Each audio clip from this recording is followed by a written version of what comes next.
美国老公说，来到中国才知道，中国的中产阶级比美国的中产阶级生活的好得多。How about you share about the things only you went China you noticed? One thing that is an immediate, probably, reaction from anybody that goes to China for the first time from the West is the volume of everything.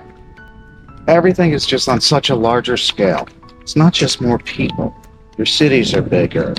There's more of everything. See, I look at the infrastructure because I worked in communications, right? So I look to see, how do the Chinese send their communications? How do they mount it? How do they install it? Where does it come from? Then I look at your power.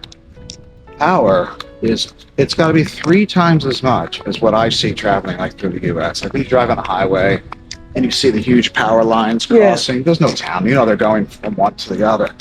But in China, when we drive in between cities, they are huge. So that's like the first thing that I think I noticed. And I've heard other people say the same thing, and it's just the scale of it. Usually it's the amount of people, especially if you go to like Hong Kong. Then I think how much Chinese people truly have a passion for food. That food is almost central in your culture.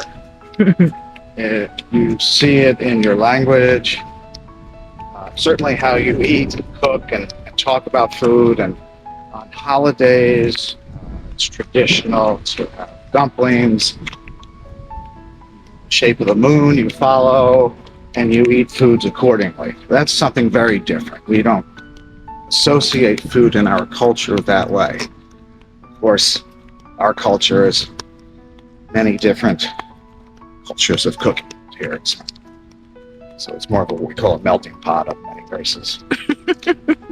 Yeah, that's a good way to put it. Florida's called the melting pot of the East Coast. That's everybody together. Like your markets, your vendors, all of those things I'm always fascinated with. Like, how do the street people make their money, for lack of a better term? People that have to go to the streets every day and sit on the ground and sell ridiculous trinkets that nobody wants, or food that looks old. I don't know how they even sell anything or survive. So we look at that. Certainly we have the poverty in our country here, and people see, like at the traffic lights here, they'll ask for money, or they'll try and sell you flowers or something like that. But it's far more prevalent in China. But it's also, your markets are open. You don't really have open markets here.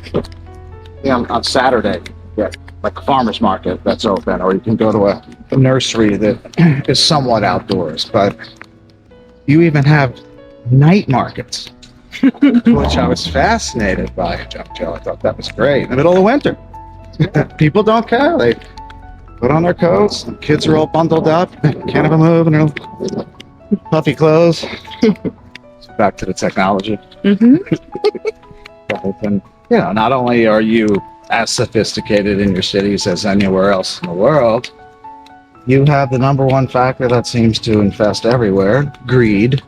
Everybody wants to make billions of dollars and spend it on whatever they want, make an impression upon people that come from the West, because it did with me. But when I first went there, your economy was at its peak, just booming.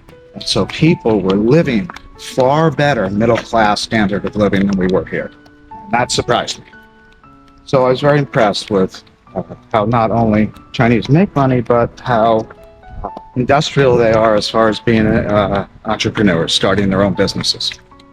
Again, that's probably driven by the whole greed factor, but it's something that, again, here's someone from a farm in the middle of nowhere in China invented some medical piece of equipment or something like that, and sold it on the market, and is an instant billionaire. Because of such an industrialized country as yourself, where all the manufacturing happens there, it's far easier for somebody with an idea and a concept to immediately implement it by manufacturing it quickly.